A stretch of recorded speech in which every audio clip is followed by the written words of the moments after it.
tiene que efectuar una trayectoria increíblemente compleja a través del tracto genital femenino, como todos ustedes saben. Y en este trayecto pues se enfrenta una serie de cambios dramáticos en la concentración de los iones, en interacciones con otras células, y tiene que llegar hasta el oviducto y a la parte donde está el óvulo, y ahí, para que ahí en la ámpula pueda ocurrir la fecundación. En la siguiente, la progesterona es una hormona que secretan las células del cúmulo que rodean al óvulo. Y se piensa en los últimos años que la progesterona es un regulador también de la movilidad del espermatozoide. La siguiente, y le pica al de abajo, por favor. No, regrésese, por favor. Ahí, perfecto. Ahí van a ver el flash de luz, la activación de la progesterona y cómo sube el calcio porque aumenta la fluorescencia, y vean lo que le pasa al flagelo. Entonces, ese es un espermatozoide de humano. Entonces, la progesterona regula cómo bate el flagelo, y esta es una hormona que se produce en el tracto genital femenino. Estos son estudios que apenas estamos comenzando. La siguiente, por favor.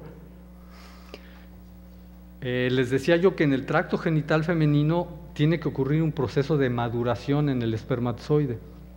Y ese proceso de maduración lo dan componentes fundamentales que están en el tracto femenino, como el calcio, el bicarbonato y la albúmina. Y esos componentes permiten que el interior de la célula se vuelva más negativo eléctricamente y que aumente su pH intracelular. Y esto es fundamental para prepararlo para que ocurra la reacción acrosomal, eso que dice Ra, que es el evento que ahora sí prepara el espermatozoide para que se fusione con el óvulo. Entonces nosotros hemos estudiado las proteínas que regulan los flujos iónicos y que permiten que ocurra esa hiperpolarización.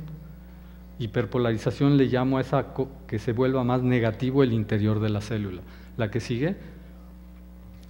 Para estudiar los transportadores iónicos, como les decía, es necesario hacer electrofisiología, o sea, poner un electrodo, que es ese triángulo, es una micropipeta de vidrio que tiene un colorante fluorescente y que hace contacto con el espermatozoide y establece continuidad entre el interior de la pipeta y la célula, por eso se ve verde toda la célula. Eso quiere decir que hay continuidad eléctrica también, y que entonces nosotros podemos controlar el voltaje que siente la célula y ver si hay canales que son regulados por el voltaje. Y lo que ven ahí, esos trazos complicados, simplemente son el indicio clásico de la presencia de canales de calcio voltaje dependientes, que son críticos para que ocurran varios de los eventos funcionales importantes del espermatozoide. Ahora, si pasamos la siguiente. En estos últimos años hemos colaborado con un grupo norteamericano del doctor Larry Salkoff y Celia Santi, y él descubrió en el 98 un canal iónico que solo está presente en el espermatozoide. Este canal es un canal de potasio de la familia SLO y le llaman el SLO3, y es el tercero de la fila, y resulta que este canal de potasio está regulado por qué tan ácido o alcalino está el pH intracelular. La siguiente, por favor. Pues con ellos logramos hacer un ratoncito en donde ese canal se quitó. O sea, hoy en día hay técnicas que permiten hacer ratones transgénicos nulos que no expresan una proteína en particular o que la proteína tiene una mutación que hace que no sea funcional. Esa es una manera de contestar qué tan importante es esa proteína para la función de la célula. Pues resulta que quitando ese canal, los ratoncitos son infértiles. Entonces, este es el primer canal que podemos estudiar expresándolo en diversas células, que si no está presente, hace que el ratón sea infértil, lo cual quiere decir que es un canal fundamental para la fertilización. La que sigue. Estos son simplemente las medidas cuantitativas de la fecundación. Como ven, el control, hay unas barritas altas y las negras oscuras son las del ratoncito que no tiene al canal iónico. Y por otra parte, este los espermatozoides de este ratón nulo también tienen dificultades para sufrir la reacción acrosomal, que justamente es la que le va a permitir fecundar al óvulo. ¿Me puede pasarle? Ahora llegamos a la parte hacia el final de las funciones fundamentales, que es la reacción acrosomal. Entonces, aquí están viendo la cabeza de un espermatozoide de mamífero, y esa vesícula que rodea a la cabeza, donde están unos puntitos chiquitos, se llama el acrosoma. Para que el espermatozoide se pueda fusionar con el óvulo, tiene que ocurrir un proceso de exocitosis, o sea, la fusión de la membrana plasmática, que es la más externa, con la membrana plasmática externa del acrosoma, que es lo que está esquematizado en esta figura. Y la parte ecuatorial es la que es especial para que se fusione con el óvulo. Si esta reacción no ocurre, no se expone y prepara esa zona y el espermatozoide no se puede funcionar con el óvulo y no hay fecundación. La siguiente, por favor. Este es un esquemita, una especie de caricatura para contarles lo que creemos que más o menos pasa para que suceda la reacción acrosomal.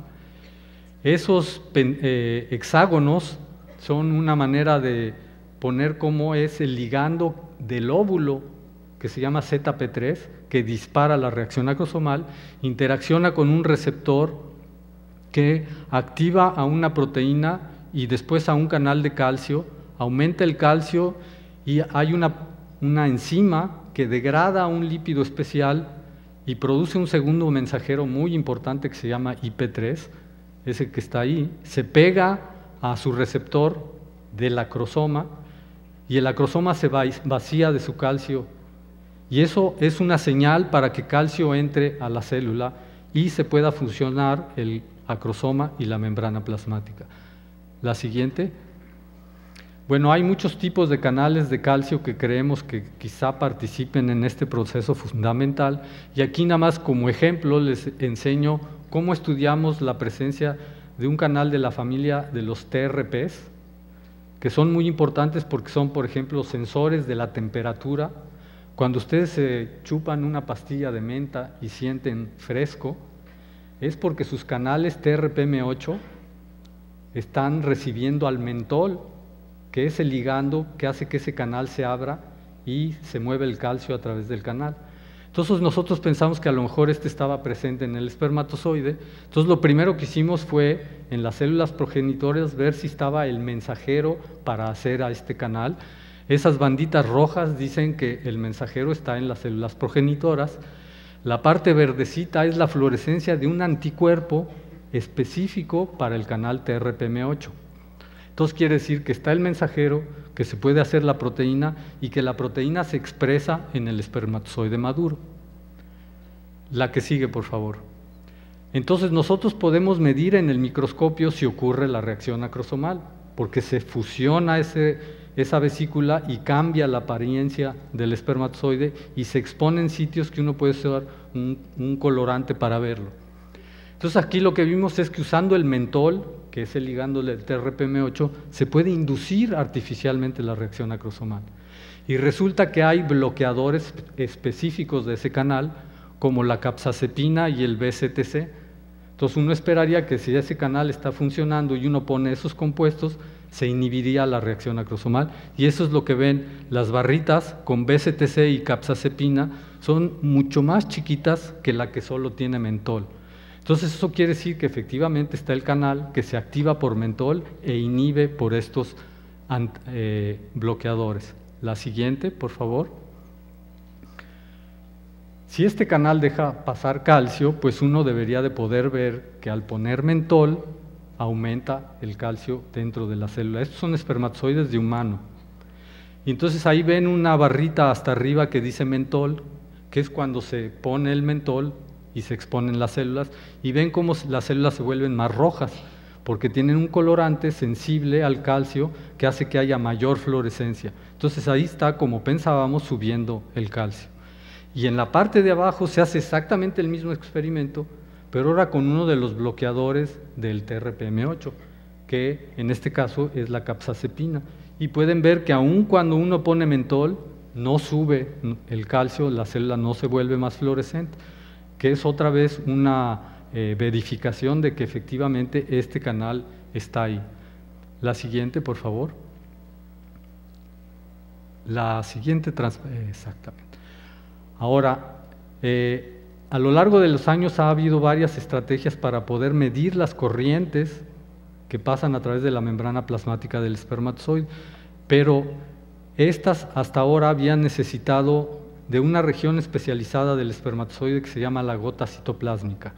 Estos son unos datos que ni siquiera hemos publicado, en donde uno de los postdoctorales en el laboratorio, Gerardo Horta, ha podido diseñar una nueva estrategia para hacer registros electrofisiológicos en un espermatozoide humano maduro.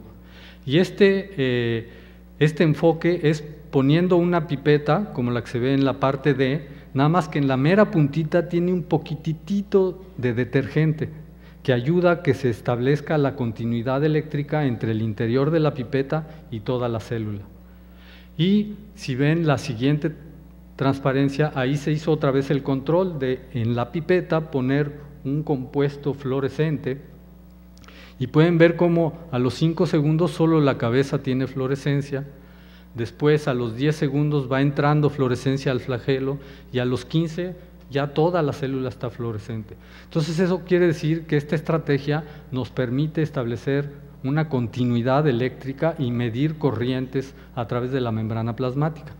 Y esos tracitos que ven en el control son las corrientes que uno puede medir cambiando el potencial eléctrico que hay entre el interior y el exterior de la célula. Y ya se fue al final, el señor ya se cansó. Entonces, ¿me la puede regresar, por favor? Ándele.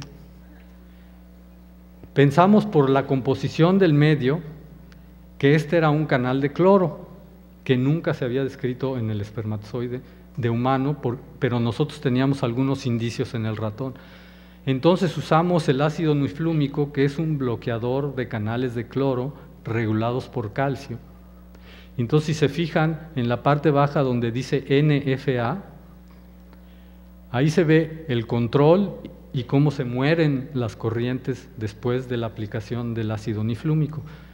Esto quiere decir que el espermatozoide de humano tiene un canal de cloro regulado por calcio y que ese canal, que de hecho la identidad molecular de ese canal apenas se descubrió hace 2 años, tiene la misma farmacología que lo que nosotros estamos encontrando en el espermatozoide de humano. Entonces probablemente es una proteína que se llama MEM16. Y pensamos, la siguiente, por favor, por los datos que están en esta transparencia, que es muy importante para que ocurra la reacción acrosomal.